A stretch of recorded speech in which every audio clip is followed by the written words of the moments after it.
Welcome back to Living Local. So we are here with Charles Bryant, who is letting us get a glimpse of his film, Atalaya, The History of the Watchtower. So we've learned a little bit about Archer and Anna Huntington and kind of how they met. And it's pretty interesting stuff so far.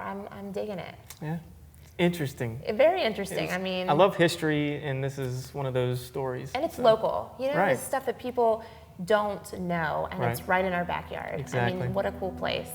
So I'm excited to keep watching. Now, Anna Hyatt Huntington was a world-famous sculptor. Over the course of her life, she sculpted literally hundreds of sculptures, most of which featured animals entirely or rather prominently. But one of the other requirements she had is she liked lots of natural sunlight, hence having a studio with no roof on it. It was entirely exposed to the elements, and this was by far Anna's favorite place to work on her art. Now, the indoor studio was where Anna would work when the weather was not accommodating. So here, there was a large skylight to allow natural sunlight in through the ceiling, and large windows on either side of the room. Now, besides being kind of a backup space for her sculpting needs, this is also where the monkeys lived. The Huntingtons had a group of 5 monkeys which actually traveled with them to Atalaya every year. And apparently they just kind of ran loose here in the studio.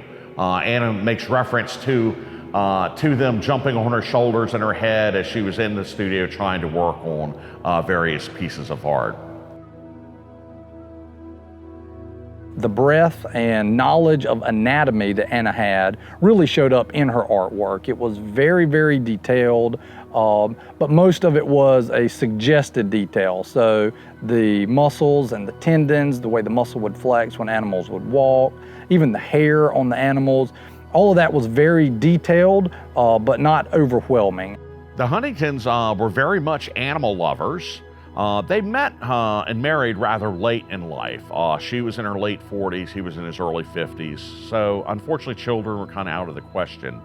So they showered their love on the multitude of animals that they shared their life with. They had over 20 dogs that traveled with them, including Scottish deerhounds. And in fact, Anna eventually was to become America's foremost breeder of the Scottish deerhound. Now, what you see of the dog kennels today, this is just a tiny fraction of what there actually was. Although they no longer exist today, we do know that when the Huntingtons were here, there were a whole series of runs on the south side of the building. Right over here, we have what we usually refer to as the bear pens. Now, the bear pens, that name is a little misleading because they were used to actually house a multitude of different animals.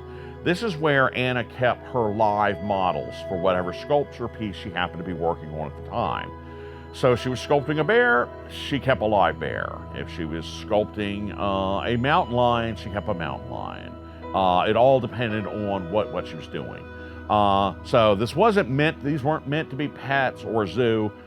This is simply temporary housing for whatever animals Anna needed for whatever particular piece of sculpture she happened to be working on. I find figure work very dull. All figures are so alike that only the pose varies them. I do not see how sculptors can go on finding interest with only composition and design to vary. With animals, it's different. You have tremendous variety and never the same in any way. Give me the animal to do. We want to thank Charles for letting us view his film today and for being on this side of the camera. You're welcome. Normally, you're on the other side. Yeah, normally. So it's fun to see you on this side. But we appreciated your film and all the hard work that went into it. Thank you very much. So if you guys want to see the extended version, you can head online to YouTube. Charles has a channel where you can see that, and you can also see some of his camera and video tutorials. Right. He does a lot of those, so you can get some of his expertise. Hopefully it helps. Yeah, he's got some good stuff on there. You should check it out. Well, thanks for watching Living Local. We'll see you next time.